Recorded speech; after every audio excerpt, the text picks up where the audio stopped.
സാറേ, മുനമ്പത്തെ ഭൂമി വഖഫ് ഭൂമിയല്ല എന്ന് ഹൈക്കോടതി പറഞ്ഞിരിക്കുന്നു. അങ്ങനെയാണെങ്കിൽ ഇത്രയും കാലം അവർ ഉന്നയിച്ചിരിക്കുന്ന അവകാശവാദങ്ങളെല്ലാം തെറ്റാണെന്ന് കൂടി പറയുകയാണ്. മുനമ്പത്തുകാർക്ക് വലിയ ആശ്വാസമൊക്കെയാണ്. പക്ഷേ ഇത്രയും കാലം കോടതിയെ, സമൂഹത്തെയൊക്കെ തെറ്റിദ്ധരിപ്പിക്കുക കുറച്ച് ആളുകൾ. വളരെ വൃത്തികെട്ടൊരു സമീപനമാണ് അതിനകത്ത് കേരളത്തിലെ വഖഫ് ബോർഡ് സ്വീകരിച്ചതെന്ന് പറയാതിരിക്കാൻ നിർവാഹമില്ല. എന്നുവെച്ചാൽ ഈ വഖഫ് എന്ന് പറഞ്ഞു കഴിഞ്ഞാൽ ഒരു പ്രോപ്പർട്ടി, ഒരു വസ്തു സമ്പൂർണമായി ഈശ്വരന് അള്ളാഹുവിന് സമർപ്പിക്കുന്നതാണ് വഖഫ്. അങ്ങനെ സമർപ്പിക്കപ്പെട്ട് കഴിഞ്ഞാൽ ആ സ്വത്തിൽ വേറെ ആർക്കും ഒരു തരത്തിലുള്ള അവകാശവുമില്ല. അതുകൊണ്ട് ഒരിക്കൽ വഖഫായത് എന്നേക്കും വഖഫായിട്ടിരിക്കും എന്നിവർ പറയുന്നതിൻ്റെ കാരണം അതാണ്. കാരണം അള്ളാഹ്ക്ക് കൊടുത്ത ഒരു ഭൂമി തിരിച്ചെടുക്കണം എന്നുണ്ടെങ്കിൽ അള്ളാഹയുടെ സമ്മതം വേണം. അള്ളാഹയുടെ സമ്മതം കിട്ടാൻ ഒരു മാർഗവും ഇല്ല. അതുകൊണ്ടാണ് വൺസ് വഖഫ് ഓൾവേസ് വഖഫ് എന്ന് പറയുന്നത്. വൺസ് വഖഫ് എവർ വഖഫ്. അപ്പോൾ ഒരിക്കൽ വഖഫായി കഴിഞ്ഞാൽ എന്നും വഖഫായിരിക്കുമെന്ന് പറയുന്നത്, വഖഫായി കൊടുത്തു കഴിഞ്ഞാൽ ഞാനിത് തന്നു കഴിഞ്ഞാൽ അത് നിങ്ങളുടേതായി. പിന്നെ നിങ്ങളുടെ അടുത്ത് ഞാൻ എടുക്കണമെന്നുണ്ടെങ്കിൽ നിങ്ങളുടെ സമ്മതം വേണം. അള്ളാഹുവിൻ്റെ സമ്മതം കിട്ടാൻ ഒരു മാർഗവുമില്ല. കാരണം അല്ലാഹു ഇനി സംസാരിക്കണമെന്നുണ്ടെങ്കിൽ അല്ലാഹു നേരിട്ട് മനുഷ്യരോട് സംസാരിക്കില്ല. അല്ലാഹു മാലാഖയോട് പറയും, മാലാഖ പ്രവാചകനോട് പറയും, പ്രവാചകൻ നമ്മളോട് പറയും. ഖുർആനിലെ വിശ്വാസം അനുസരിച്ചിട്ട് അവസാനത്തെ പ്രവാചകൻ വന്നു പോയി കഴിഞ്ഞ് ഇനി പ്രവാചകന് സ്കോപ്പില്ല. അപ്പോൾ ഇത് സംഭവിക്കില്ല. അതുകൊണ്ടാണ് ഇത് എന്നേക്കുമായിട്ടിരിക്കുന്നു എന്ന് പറയുന്നത്. മുനമ്പം ഭൂമിയിൽ എന്താ പ്രശ്നം എന്ന് വെച്ച് കഴിഞ്ഞാൽ കണ്ടീഷനിലായിട്ടാണ് കൊടുത്തിരിക്കുന്നത്. മനസ്സിലായില്ലേ? ഇതല്ലെങ്കിൽ അങ്ങനെ വഖഫ് ചെയ്യാൻ പറ്റില്ല. വഖഫ് ചെയ്യണം എന്നുണ്ടെങ്കിൽ അത് വഖഫായിട്ടേ പറ്റുള്ളൂ. അല്ലെങ്കിൽ വിദ്യാഭ്യാസ ആവശ്യത്തിന് കൊടുക്കാൻ കഴിയും എന്ന് പറയാൻ പറ്റില്ല. കാരണം തിരിച്ചെടുക്കാനുള്ളൊരു ക്ലോസ് വെച്ചുകൊണ്ട് വഖഫ് ചെയ്യാനായിട്ട് വകുപ്പില്ല. ഇവർ തിരിച്ചെടുക്കാനുള്ളൊരു ക്ലോസ് വെച്ചുകൊണ്ടാണ് ഈ ഭൂമി വഖഫ് ചെയ്തത്. അതുകൊണ്ട് ഇത് വഖഫല്ല എന്നുള്ള കാര്യത്തിൽ ഒരു നിഗമനത്തിൽ കോടതി എത്തിയത് അങ്ങനെയാണ്. ഇനി ഇത് വഖഫ് ആയിരുന്നു എന്ന് വെക്കുക. അങ്ങനെ ആയിരുന്നു എന്നുണ്ടെങ്കിൽ ഈ സിദ്ദിഖ് സേട്ടിന് ഇത് അവർക്ക് കൊടുക്കാൻ കഴിയില്ലായിരുന്നു, ഫറൂഖിന് കൊടുക്കാൻ കഴിയില്ലായിരുന്നു.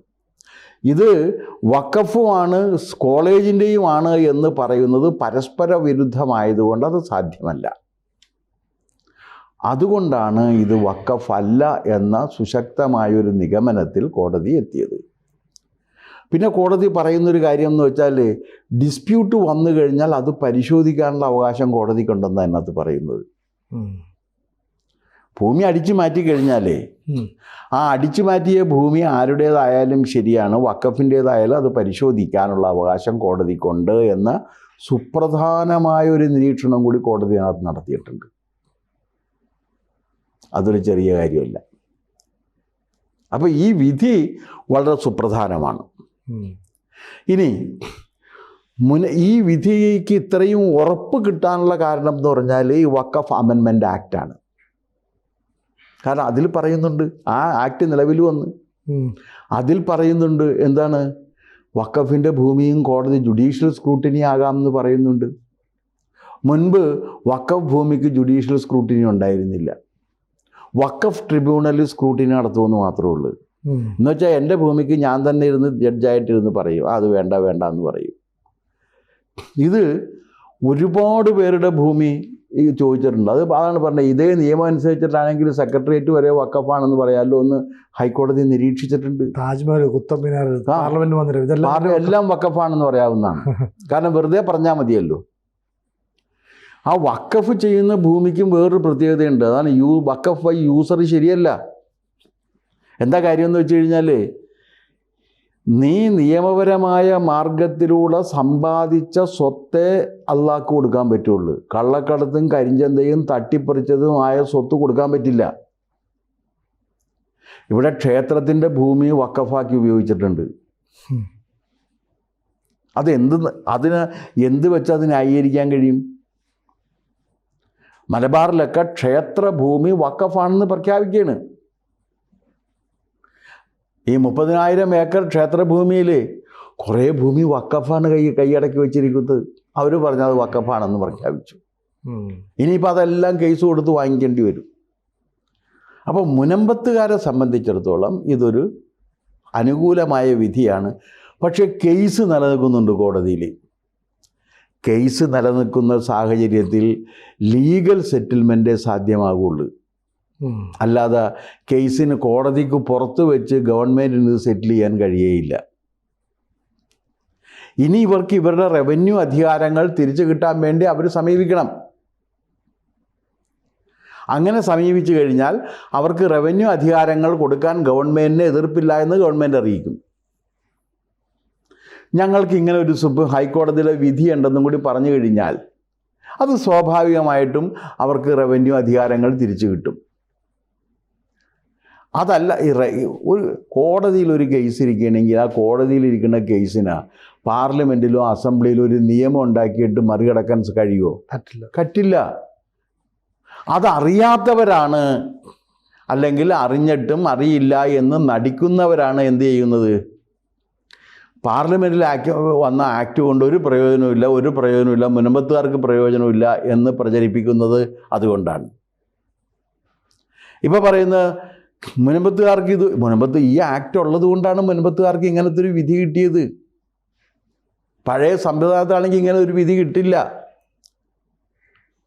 കാരണം വഖഫ് ബൈ യൂസർ ഉപയോഗിക്കാൻ പറ്റുമോ? അവിടെ ഉപയോഗിച്ചു എന്നുള്ളതിൻ്റെ പേരിൽ തന്നെ വഖഫ് ചെയ്യാം. നിങ്ങളുടെ വീട്ടിൽ ഞാൻ 5 കൊല്ലം വാടകയ്ക്ക് താമസിച്ചു. 6-ാം കൊല്ലം ഞാനത് വഖഫ് ചെയ്തിട്ട് പോകും. എനിക്ക് വീടില്ലാതെ. അപ്പോൾ നിങ്ങൾക്ക് വീടില്ലാതെ വരും. നിങ്ങൾ പെരുവഴി. അതെന്തിനാന്ന് വെച്ചാൽ അല്ലാഹുവിനെ അങ്ങനെ അല്ലാഹു സൂഹിക്കണ്ടെന്നല്ലേ പറയാൻ പറ്റുള്ളൂ. അതെ, അങ്ങനെ കണ്ടവൻ്റെ മുതൽ അല്ലാഹു നേടേണ്ട കാര്യമൊന്നുമില്ല.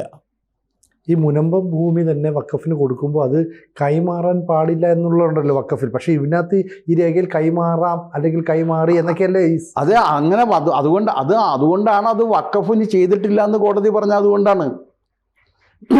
അതെങ്ങനെയാണ് കൈമാറാന്ന് പറയുന്നത്? അല്ലാഹുവിന് കൊടുത്താൽ പിന്നെ അല്ലാഹുവിൻ്റെ സമ്മതം വേണ്ടേ? അവനൊന്നും ചെയ്യാൻ പാടില്ലല്ലോ. ഇല്ല, അത് കിട്ടില്ല എന്ന് ഞാൻ നേരത്തെ പറഞ്ഞില്ലേ. കിട്ടാൻ ഒരു ചാൻസും ഇല്ല.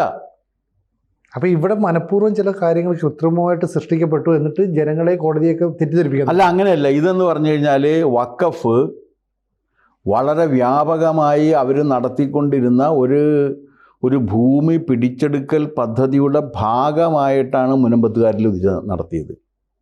വേറെ ഒരുപാട് സ്ഥലത്ത് അവരിത് ചെയ്തിട്ടുണ്ട്.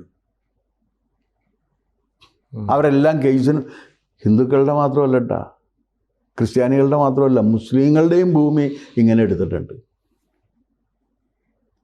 കാരണം ഒരു രേഖയും ഇല്ലാത്ത ഭൂമി വഖഫാണെന്ന് പറയല്ലേ. അതെ, അതെങ്ങനെ ശരിയാകുന്ന? പിന്നെ വഖഫ് ഭൂമി കൊണ്ട് ആർക്കാ പ്രയോജനം? മുസ്ലിങ്ങൾക്കല്ലാണ്ട് വേറെ ആർക്കും ഇല്ല. പതുക്കെ പറയേണ്ട കാര്യമില്ല, അവർക്കല്ലാണ്ട് വേറെ ആർക്കും ഇല്ലല്ലോ.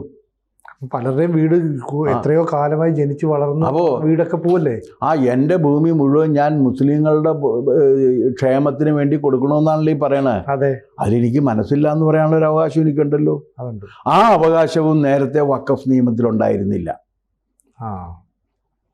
ആ അവകാശം ഇപ്പോഴുണ്ട്. അതാണ് നിയമത്തിലെ മാറ്റം. എൻ്റെ ഭൂമി കയ്യേറാൻ വരുമ്പോൾ എനിക്ക് പറയാം, എൻ്റെ ഭൂമി അങ്ങനെ തന്നിട്ട് ഞാൻ നിങ്ങൾക്ക് എന്തിന് ഭൂമി തന്നെ? ഞാനിവിടെ താമസിക്കും. അല്ല, താമസിക്കുന്നതല്ല, ഇനി ഉണ്ടെന്ന് തന്നെ വെക്ക്. അതുകൊണ്ട് പ്രയോജനം നിങ്ങൾക്ക് മാത്രമല്ലേ. ഏതെങ്കിലും ഒരു ഇസ്ലാമിക സംഘടനയോ ബാക്കി കാര്യങ്ങളോ ഇവർ ഇസ്ലാം ഇതരരെ സഹായിക്കുന്നതായിട്ട് നിങ്ങൾക്ക് കാണാൻ കഴിഞ്ഞിട്ടുണ്ടോ? വ്യക്തികൾ ചിലർ കൊടുത്തിരുന്നുണ്ടാകാം. ഞാൻ പറയണ അവരുടെ ഒരു മതസംഘടന എന്ന നിലക്ക് ഇസ്ലാമിക ഇതരരായിട്ടുള്ള മനുഷ്യർക്ക് പ്രയോജനം കിട്ടുന്നൊരു പണി ഇവർ ചെയ്യാറുണ്ടോ? വഖഫ് ഭൂമി കൊണ്ട് അത് ചെയ്യാൻ പറ്റില്ല. ഇവരിപ്പോൾ റംസാൻ കാലത്ത് കൊടുക്കുന്ന സക്കാത്ത് പോലും ആക്കാ കൊടുക്കുന്നത്. അതായത് ദാരിദ്ര്യത്തിൽ വരെ മതം കാണുന്നൊരു സമീപനം അവർക്കില്ലേ? ദാരിദ്ര്യം വരുന്ന സമയത്ത് വിശപ്പിൻ്റെ മുന്നിൽ മതം വെച്ചുകൊണ്ടല്ലേ അവർ പെരുമാറുന്നത്. അതെ. എന്നിട്ടാണ് ഞങ്ങൾ സർവ്വമത സൗഹാർദ്ദത്തെക്കുറിച്ചൊക്കെ നിൽക്കുന്നു എന്ന് പറഞ്ഞാൽ ഇതൊക്കെ ഇവരൊന്ന് പുനരാലോചിക്കേണ്ട കാലമായി എന്നുള്ളതാണ് ഇതൊക്കെ സൂചിപ്പിക്കുന്നത്. നോക്കാം ഇവരങ്ങനെയൊക്കെ സംഭവിക്കുമോ. കൂടുതൽ വാർത്തകളും വിശേഷങ്ങളും നിങ്ങളിലേക്ക് എത്താൻ ABC മലയാളം സബ്സ്ക്രൈബ് ചെയ്യുക, ബെൽബട്ടനും അമർത്തുക.